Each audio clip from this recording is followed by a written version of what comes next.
మీరు అడిగిన ప్రశ్నకి ఏం జరిగి ఉండవచ్చు అంటే, కాంగ్రెస్ కాకుండా బీజేపీ విజయం సాధించడానికి ఏం జరిగి ఉండవచ్చు అంటే, ఖచ్చితంగా చిన్న చిన్న పార్టీల ఓట్లు కాంగ్రెస్ వైపు గ్రావియేట్ కాకుండా బీజేపీ వైపు గ్రావియేట్ అయి ఉండవచ్చు.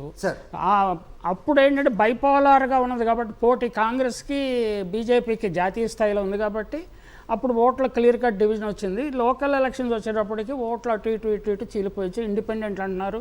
కొంత బీఎస్పీ ఎఫెక్ట్ ఒకటి ఉంది, చంద్రశేఖర్ ఆజాద్ పార్టీ ఒక ఎఫెక్ట్ ఉంది, ప్లస్ జేజేపీ కూడా కొన్ని ఓట్లు చీలుంటాయి. ఈ ప్రభావాలు దానివల్ల కొంత మార్పు అంటే చిన్న తక్కువ మెజార్టీలతో కూడా ఓడిపోవచ్చు. ఎవరైనా ఆ పార్టీ అయినా ఓడిపోవచ్చు. ఈ పార్టీ ఆయన బీజేపీ ప్రతినిధి గారు లేవరెత్తిన రైతు సమస్యల గురించి, సాగు చట్టాలు లేకపోతే వ్యవసాయ చట్టాల ఇంపాక్ట్ తెలంగాణలోనూ ఉంటుంది, లేకపోతే ఇంకో చోట ఉంటుంది అని నిజమే. కానీ ఈ చట్టాల ప్రభావం అత్యధికంగా పంజాబ్ హర్యానాల మీద ఉంటుంది. ఈ రెండు రాష్ట్రాల్లో పండిత్ హరిరామ్ ఒక పర్ఫెక్ట్ ప్రొక్యూర్మెంట్ సిస్టమ్ డెవలప్ చేసి మార్కెటింగ్ యార్డ్లను అనే సిస్టమ్ డెవలప్ చేశారు. దానికి వచ్చే ఆదాయాన్ని గ్రామీణ ప్రాంతంలో రోడ్లు వేయడానికి, ఇతర ఇన్ఫ్రాస్ట్రక్చర్ క్రియేట్ చేయడానికి ఉపయోగిస్తున్నారు. దాన్ని దెబ్బతీయటానికి సాగు చట్టాలు వచ్చాయన్న అనుమానము పంజాబ్ రైతుల్లో ఉంది, సిక్కు రైతుల్లో ఉన్నది. అందువల్లనే అక్కడుండే ప్రభావం తెలంగాణలో ఉండదా, ఆంధ్రప్రదేశ్లో ఉండదా అనే ఆర్గ్యుమెంట్ నిలబడదని ఆయన ఆర్గ్యుమెంట్ చేస్తుండొచ్చు. కానీ ఆ ఆర్గ్యుమెంట్ దీనికి టోటల్లీ డిఫరెంట్ అండి. ఆ రెండు రాష్ట్రాల్లో ఒక ప్రత్యేకమైన పరిస్థితి ఉన్నది. హర్యానా, పంజాబ్ ఆయన హరిరామ్ గారు పెట్టిన దీనివల్లనే పంజాబ్ హర్యానా రైతులకు అత్యధిక ధర లభిస్తుంది, ఎంఎస్పి ధర లభిస్తుంది. అందుకనే వాళ్ళు ఏంటంటే ఎంఎస్పి ధర మీ దయాదాక్షిణ్యం మీద కాదు, మాకు లీగల్ స్టేటస్ క్రియేట్ చేయాలని అడుగుతున్నారు. బీహార్లో రావట్లేదు. మరి బీహార్లో రైతులకి ఎంఎస్పి కూడా రావట్లేదండి. కాబట్టి అన్ని రాష్ట్రాల్లోనూ డిఫరెంట్ పరిస్థితులు ఉన్నాయి. కాబట్టి దీన్ని కంపేర్ చేయడం సరికాదని చెప్పాలి.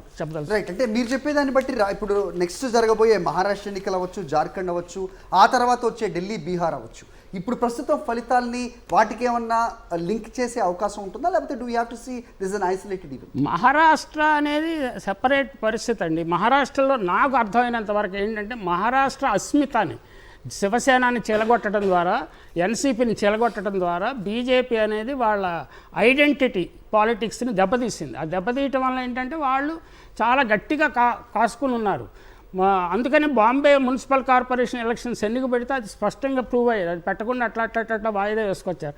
వీళ్ళు ఏంటంటే ఇప్పుడు మనకి గుర్తు వచ్చేసింది కదా, శివసేన గుర్తు మనకే వచ్చేసింది కదా, ఎన్సీపీ గుర్తు మనకే వచ్చేసింది కదా, మనం ఎన్నికల్లో బాగానే పెర్ఫామ్ చేస్తామని అనుకుంటున్నారు.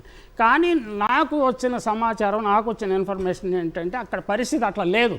అక్కడ ఏంటంటే ఎన్సీపీని చీలగొట్టడాన్ని, శివసేనని చీలగొట్టడాన్ని మహారాష్ట్ర ప్రజలు యాక్సెప్ట్ చేయటం లేదు. అందువల్ల దాని ఫలితం ఉంటుంది.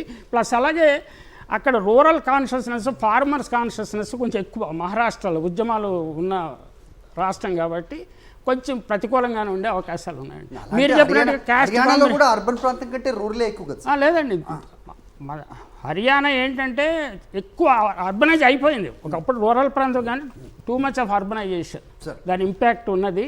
అలాగే పంజాబ్ రైతులు తమ బోర్డర్లో వచ్చి ఆందోళన చేయటము, వాళ్ళ లైఫ్ని, రోజువారీ జీవితాన్ని చిన్నాభిన్నం చేయటం అనేది మరి హర్యానా ప్రజలకు నచ్చలేదు. ఫలితం మీరు చెప్పినట్టుగా బీజేపీకి వస్తే అలా అనుకోవాలి మనం. అది రైట్.